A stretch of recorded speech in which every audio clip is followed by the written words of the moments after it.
ఈ టైంలో ఫోన్ అంటే ఖచ్చితంగా హారతి అయి ఉంటుంది. హారతి చెప్పమ్మా. హారతిని కాదమ్మమ్మా, హంసానందిని. నువ్వా? నాకెందుకు ఫోన్ చేశావు? వస్తే బాగా వివరిస్తాను. రాలేదనుకో, ఎక్కడ ఎలా ఇరికించాలో అలా ఇరికిస్తాను. ఏమిటే నువ్వు నన్ను ఇరికించేది? అలా పెడసరంగా మాట్లాడితే కన్ఫర్మ్ గా ఇరికించాల్సి వస్తుంది. లాభసాటి బేరం. వస్తే సుఖపడతావు, వదులుకుంటే దుఃఖపడతావు. ఇదేంటి తెల్లారక ముందే ఫోన్ చేసి ఇరికిస్తాను అంటుంది? అదలా మాట్లాడిందంటే నాకు వ్యతిరేకంగా దానికి అనుకూలంగా ఉండే విషయం ఏదో ఉందన్నమాట. సరే వెళ్ళి చూద్దాం.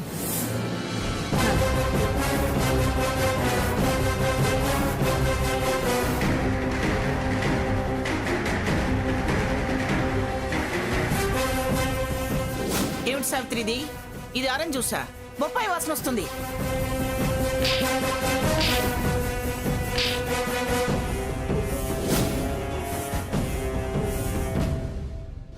దాన్ని ఎందుకు బలి తీసుకోవాలనుకుంటున్నావు? స్వర్ణ, కావాలంటే మా ప్రాణాలు తీవే, మా ప్రాణాలు తీ.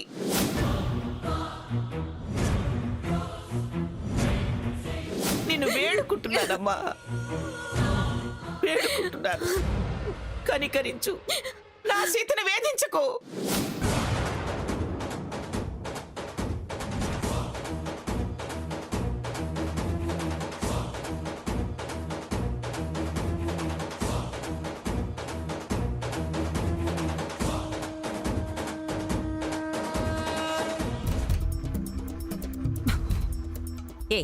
ఎందుకే ఇక్కడికి తీసుకొచ్చావు?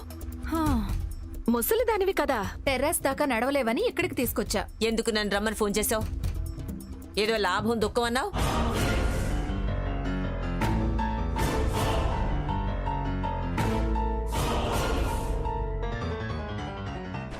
ఏమిటా చూపు?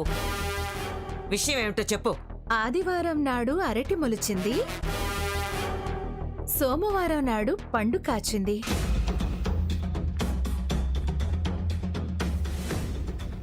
మంగళవారం నాడు తొక్క విడిచింది, బుధవారం నాడు బొప్పాయి పండింది. అరటి బొప్పాయి అంటున్నావంటే నీకు విషయం తెలిసిందని నాకు అర్థమైంది. పిలిచిన కారణమేంటో చెప్పు. నేను మిమ్మల్ని కారణాలు అడగను. మీ శత్రువు మంగమ్మ, నా శత్రువు స్వర్ణ. తను మీకు శత్రువేనని అరటి తొక్క, బొప్పాయి రసం చెప్పాయి. సో మీరు నాతో చేయి కలిపితే ఈ విషయం మంగమ్మ గారి దాకా చేరనివ్వకుండా అడ్డంగా నిలబడతా. లేకపోతే వీడియోలు రీప్లే అవుతాయి. మీ పర్ఫార్మెన్స్ అందరికీ తెలుస్తుంది. వీడియోలా? ఎస్, ఆ విజువల్స్ నా దగ్గర ఉన్నాయి. చూస్తారా? చూపించమంటారా? ఆలోచించుకోండి.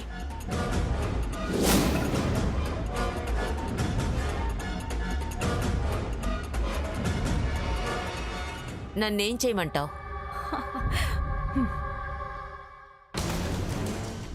చెయ్యి కలిపి నేను చెయ్యమన్న సాయం చేస్తే చాలు. నాకేంటి లాభం? శిక్ష పడకపోవడమే. శిక్ష నాకా? ఎందుకు పడుతుంది?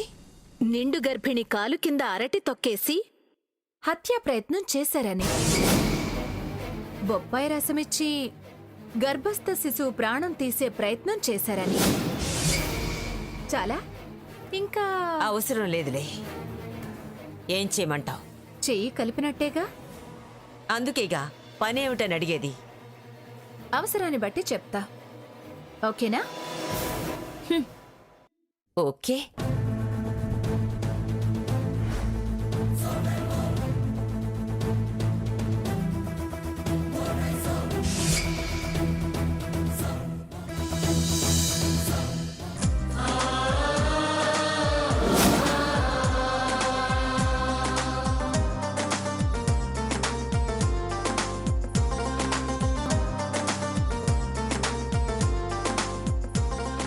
రఘు సీత వచ్చావా?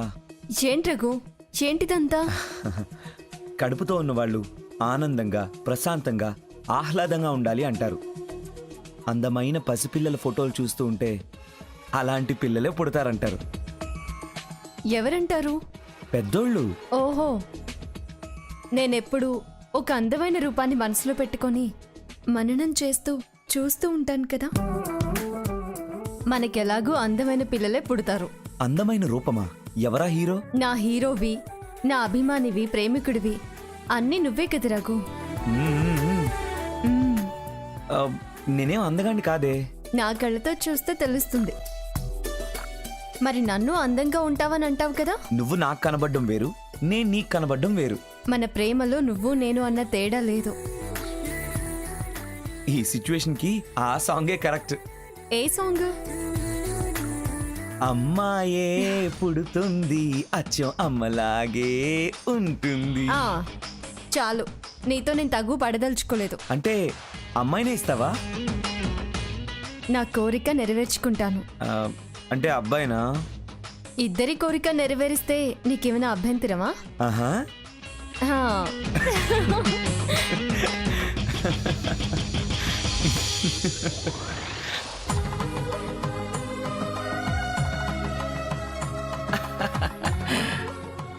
కృష్ణుడి బొమ్మ చాలా అందంగా ఉంది సావిత్రి. నాకు చాలా బాగా నచ్చింది పిన్ని గారు, అందుకే తెచ్చాను. సరే, ఇది తీసుకెళ్ళి సీత గదిలో పెట్టు. అందమైన చిన్ని కృష్ణుడు పుడతాడు. కృష్ణుడా? అలాగే. ఆ, పెద్దయ్యాక వాడికి కష్టమేమో. కష్టమా? ఏం కష్టం? చిలిపివాడు కదా, పైగా గోపిక వల్లభుడు అయితే. అవి బొమ్మలు చూస్తే రావు, మీ బుద్ధులు ఏమైనా దిగితే వస్తాయి. సావిత్రి, మనం ఒకటి ఆలోచిస్తే ఈ జడ్జి గారు ఇంకొకటి ఆలోచిస్తారు. నువ్వు తీసుకెళ్ళు. అలాగే పిన్ని గారు.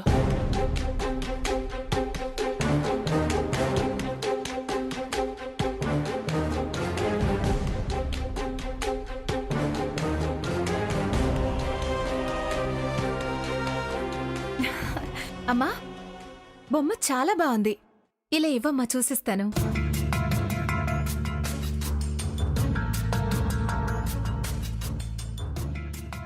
బొమ్మ చాలా బాగుంది. ఎక్కడికి తీసుకెళ్తున్నావమ్మా? సీత గదిలో పెట్టడానికమ్మా. అయితే నేనే సీతక్క గదిలో పెడతాను. అలాగే, పెట్టిరా. సరేమ్మా.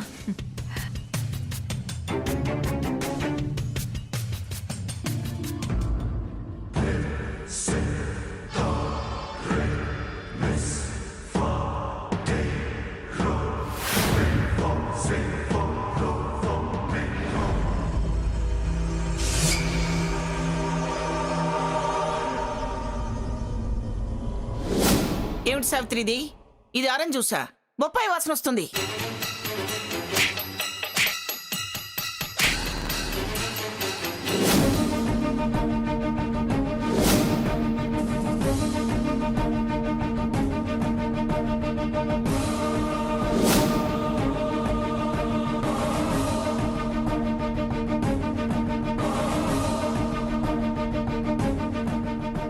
స్వర్ణ, ఈ బుల్లి కృష్ణుడితో నీ భరతం పడతాను చూడు.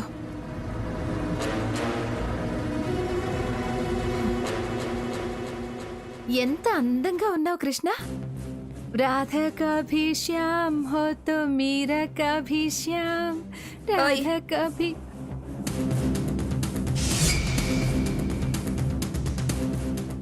ఏంటి? ఎవరి గురించే రాధా కభీ మీరా కభీ అంటున్నావు? ఇదిగో ఈ కృష్ణుడి గురించే. ఈ కృష్ణుడు నా దృష్టిలో సాకేత్. నీవాడే కాదు, నావాడు కూడా అంటున్నా. ఆ మాటే మానమన్నాను. మనసా వాచా నా అనుకున్నాక నువ్వు మానమంటే మానతానా? మానకపోతే మాడు పగులుతుంది. చూడు, నీ పిచ్చి బెదిరింపులకు నేను భయపడ్ను. ఈ కృష్ణుడు నావాడు, కావాలంటే అడుగు. ఈవేళ ఈ కృష్ణుడు, రేపు ఆ కృష్ణుడు నావాడే. ఏంటి అడిగేది? కృష్ణుడు నా భర్త. ఓకే ఓకే, అయితే నువ్వు రుక్మిణి అనుకో, నేను సత్యభామనవుతా. రూపాయి ఏం కాదు. చూడు కృష్ణ ఎలా అంటుందో. నీకింత కొంటెతనం, చిలిపితనం ఏంటి చెప్పు? నా మనసు దోచి ఇలా మళ్ళీ పోటీ పెట్టావు. నల్లవాడే అమ్మమ్మ హల్లరి పిల్లవాడే, వీడు నావాడే. వీడు నా వాడు. ఆ దసరా బుల్లడు పాట సూపర్, అందుకో. ఏంటి అందుకునేది? నీ మొహం ముంద బొమ్మిటివ్వే. నేనివ్వను. ఏయ్ ఇవ్వు. ఇది ఇచ్చేది కాదు, నీకు ఇచ్చేది కాదే. ఏయ్ నేను ఇవ్వనని చెప్పనా? ఎక్కడికి తీసుకెళ్తున్నావు? ఏయ్ ఇది నీకు ఇచ్చేది కాదు, నేను ఇవ్వను. ఇవ్వను. అరే ఇవ్వవే. ఏయ్, ఇది నీకు ఇచ్చేది కాదే. ఇస్తావో ఇవ్వవో? నేను ఇవ్వను. ఇవ్వవే. నేను ఇవ్వను. ఏయ్ ఇవ్వవే. ఏయ్, ఇవ్వవే. ఇది నీకు ఇచ్చేది కాదు, నేను అసలు ఇవ్వను. ఇది నీది అసలే కాదే. నీకు దీన్ని టచ్ చేసే అర్హత కూడా లేదు. నీది అస్సలు కాదు. దీన్ని టచ్ చేసే అర్హత నీకే లేదే. ఇవ్వు. ఇవ్వు.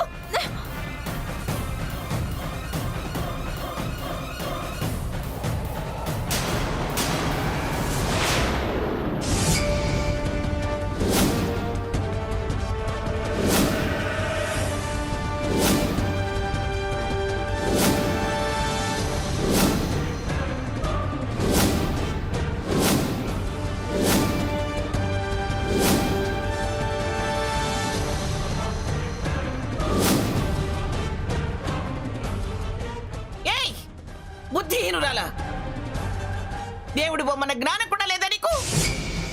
నేలకేసి కొడతావా? నేనేం కొట్టలేదు. మా కళ్ళతో మేం చూసాం. ఇంకా కొట్టలేదంటావేంటే? ఇదే ఇదే కావాలని విసిరింది. నువ్వు దాన్ని టచ్ చేసే అర్హత లేదనడం, లాక్కోవటం, నేలకేసి కొట్టడం అన్నీ నేను చూశాను.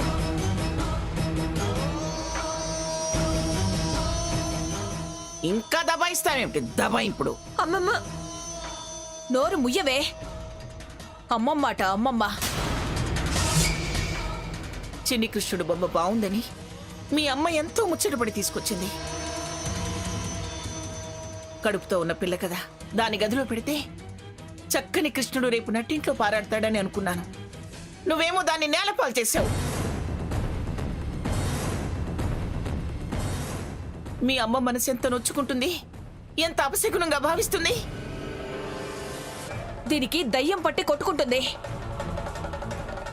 చీపురు దెబ్బలు వేసి చెప్పుతో దిగతుడిస్తే కాని దయ్యం వదలదు, దైవం కనిపించదు. ఇలాంటి అప్రాచ్య పనులు చేసే నీకు ఆ దేవుణ్ణి తాకే అర్హత కూడా లేదు. ఇంకా హంసనంటావేమిటే? నన్ను నమ్మరా అని నువ్వు జాలిగా ప్రాధేయపడుతుంటే బాధేసిందే. నిజంగా దానికేమీ తెలియదేమో అన్న సందిగ్ధంలో పడ్డా. నీ గురించి ఆలోచించాను. ఏవో కొన్ని సమాధానాలు నాకు దొరికితే సర్దుకున్నాను.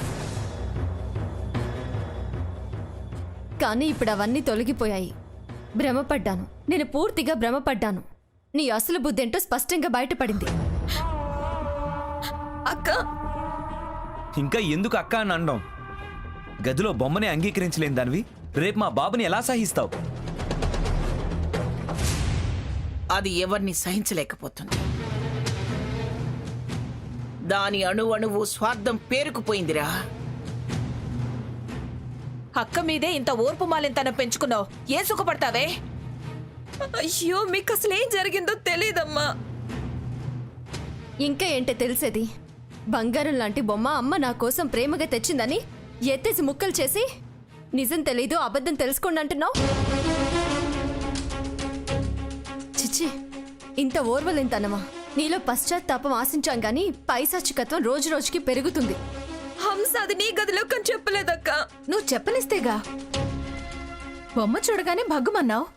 అబద్ధాలాడుకో. అసలు నువ్వు నన్ను ఆగో! అదన్నది నువ్వన్నది మేం విన్నాం. ఇక ఆపవి నీ నాటకాలు. చూడవే, నీ మాట నమ్మడానికి ఇదేం చాటుగా జరగలేదు. నీటుగా మా ముందే జరిగింది. హంస మీద ఏదో నింద వేయాలని చూడకో. అక్క వద్దు, ఇంకొద్దు. భరించలేను. చాలా బాధగా ఉంది.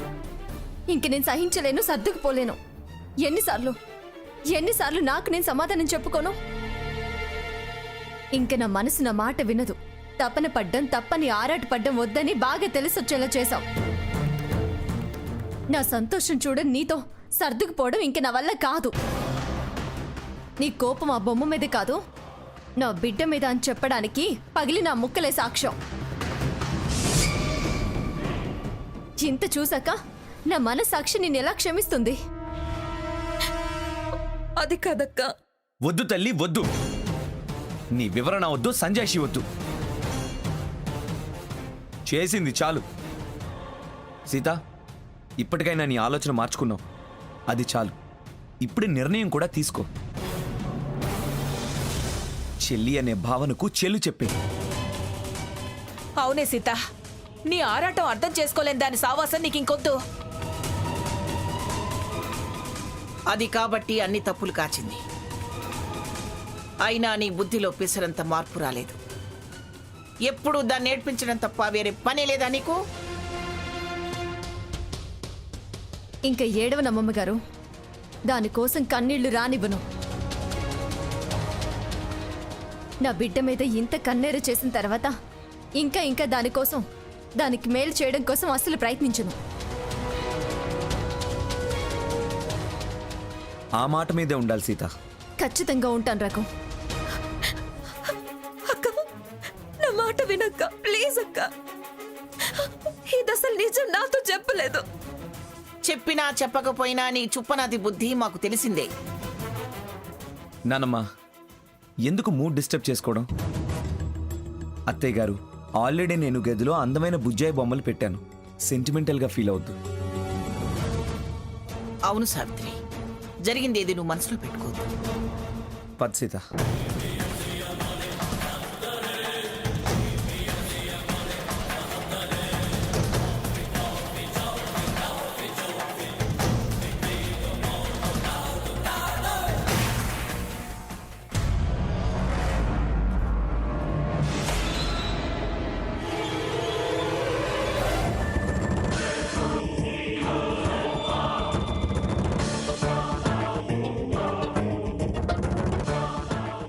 పాపాత్మురాలా, నువ్వు ఈ జన్మకి మారవే. ఛీ!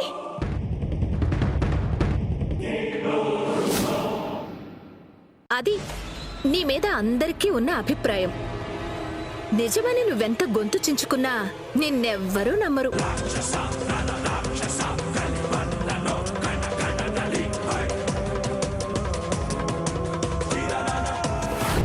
ఛ! ఏంటిది? ప్రతిదీ నాకు ఇలా రివర్స్ అవుతుంది. ఎందుకు నాకు అర్థం కావట్లేదు. నా మాట వినకుండా నా మొగుడు అంటున్నావు. అది రకరకాల డ్రామాలాడి నిన్ను బ్యాట్ చేస్తూ అది అటు దగ్గరవుతోంది. దాంతో ఏ గొడవ పడకుండా ఉండాలంటే నా మాట విని సాకేత్ని వదిలే.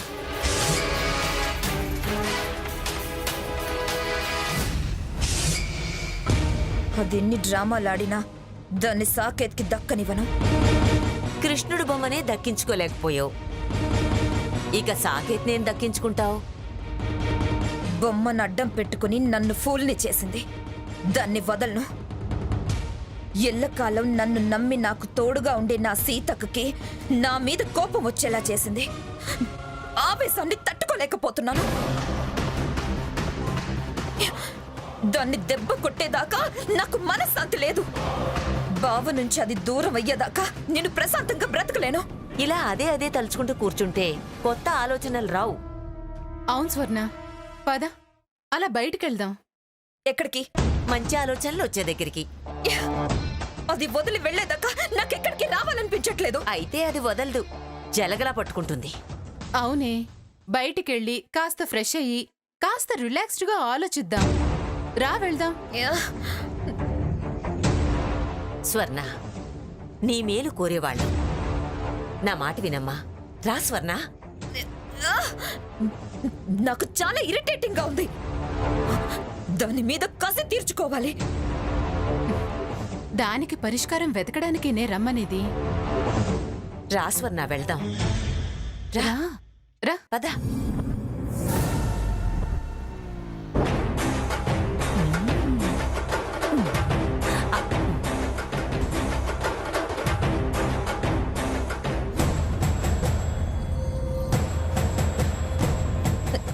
నాకు ఈ పబ్కి రావడం ఇష్టం లేదు. స్వర్ణ, గదిలో కూర్చొని ఆ గోడకు ఈ గోడకు తల బదలు కొట్టుకోవడం కన్నా ఇది బెటర్ స్వర్ణ. రా కూర్చో. కూర్చో స్వర్ణ, కూర్చో. నాకు ఇష్టం లేదు. కూర్చో నువ్వు ముందు. కూర్చో స్వర్ణ, కూర్చో.